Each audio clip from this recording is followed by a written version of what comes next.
Former All Black scrum half Ant Strachan believes New Zealand rugby is entering a fascinating and potentially turbulent phase at fly-half, with the rise of exciting young talents threatening to reshape the national team's hierarchy. At the center of this evolving narrative is Damian McKenzie, long regarded as one of the most electrifying playmakers in world rugby, who now finds himself facing a genuine selection dilemma.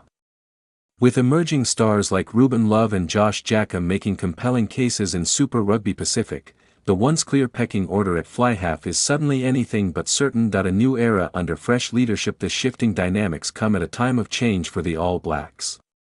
Following 2 seasons under Scott Robertson, New Zealand Rugby opted for a reset, appointing Dave Rennie as the new head coach. During Robertson's tenure, McKenzie shared the fly-half responsibilities with the experienced Beauden Barrett. That combination offered a blend of creativity, experience, and attacking flair, but it also left room for debate about long-term direction. Now, under Rennie's leadership, the door appears open for new contenders, and younger players are stepping through it with confidence.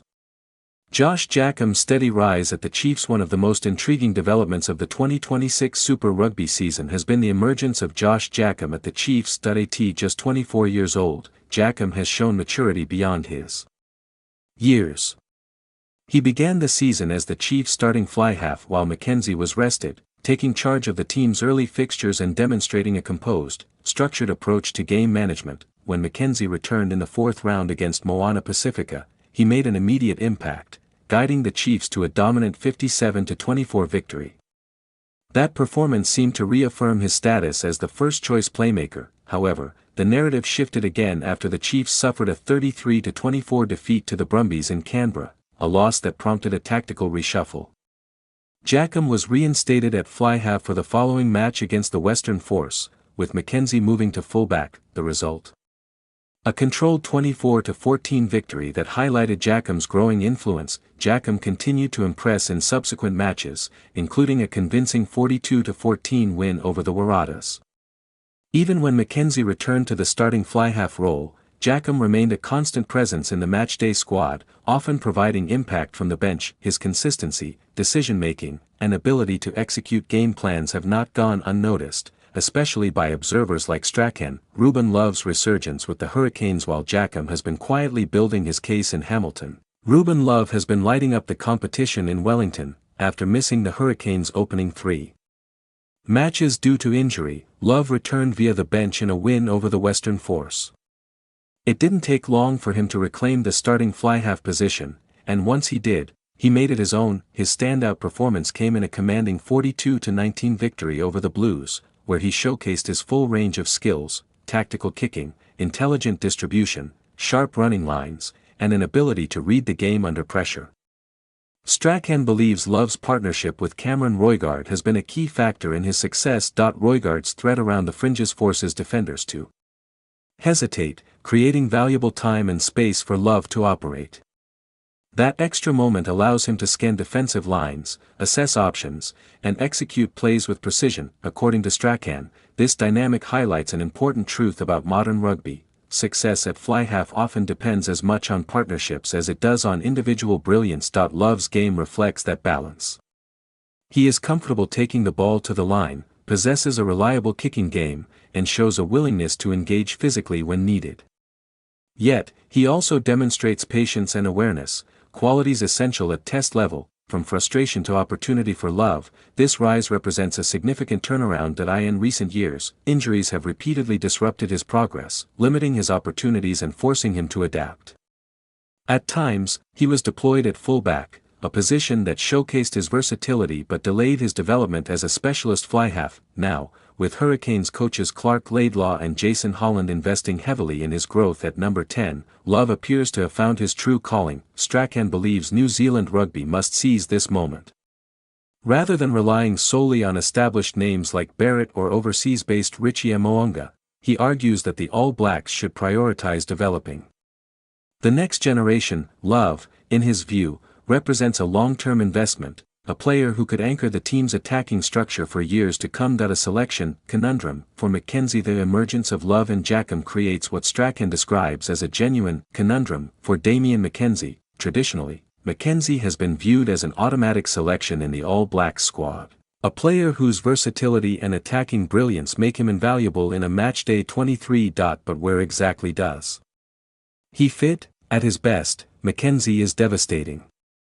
His ability to exploit broken play, accelerate through gaps, and create scoring opportunities out of nothing sets him apart from most playmakers in the game. However, Strachan points out that McKenzie has occasionally struggled in the structured, high-pressure opening phases of test matches.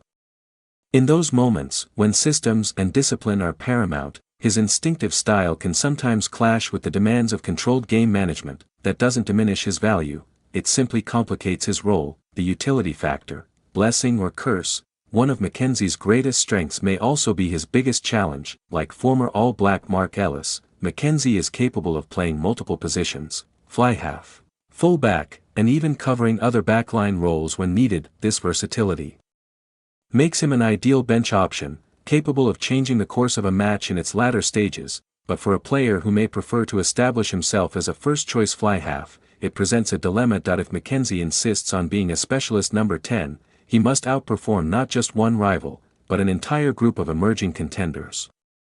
And with Jacomb and Love both delivering consistent performances, that task becomes increasingly difficult. Strachan suggests that while McKenzie will almost certainly remain part of the All Black setup, his grip on the fly-half jersey is no longer guaranteed. Experience versus youth. A familiar debate. The situation highlights a broader selection debate, one that has played out in rugby for generations. Do you back experience, or do you invest in youth?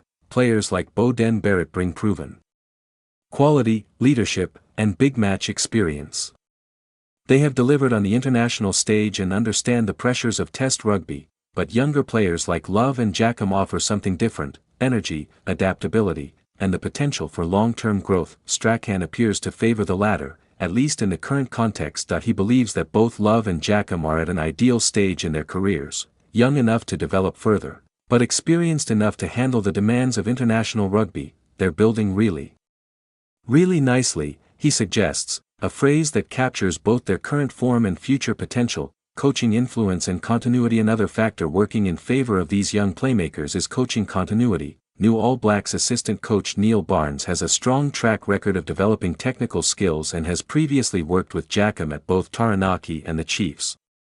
That familiarity could prove crucial in bridging the gap between Super Rugby and Test rugby, for players like Jacomb and Love. Having coaches who understand their strengths and development pathways can accelerate their transition to the international stage. It also reinforces the idea that selection is not just about talent, it's about fit, system alignment, and long-term planning. A changing landscape at fly-half. Ultimately, the competition at fly-half reflects a broader evolution in New Zealand rugby. In this environment, there may no longer be a single, correct choice, but rather a range of options tailored to different game scenarios. McKenzie offers unpredictability and attacking spark, Jacomb provides structure and control, Love brings balance, vision, and composure. Each has a role to play. What happens next? As the All Blacks move forward under Dave Rennie, the challenge will be to harness this depth effectively. Selections will need to balance immediate performance with long-term strategy. Coaches must decide whether to back established players, invest in emerging talent, or find ways to integrate both. For McKenzie, the path ahead is uncertain but far from bleak. He remains one of the most gifted players in world rugby, a game-breaker capable of turning matches in an instant. But he now faces a new reality, competition that is not just credible, but compelling. For Love and Jacomb, the opportunity is clear: continue performing, continue developing, and force the selector's hand.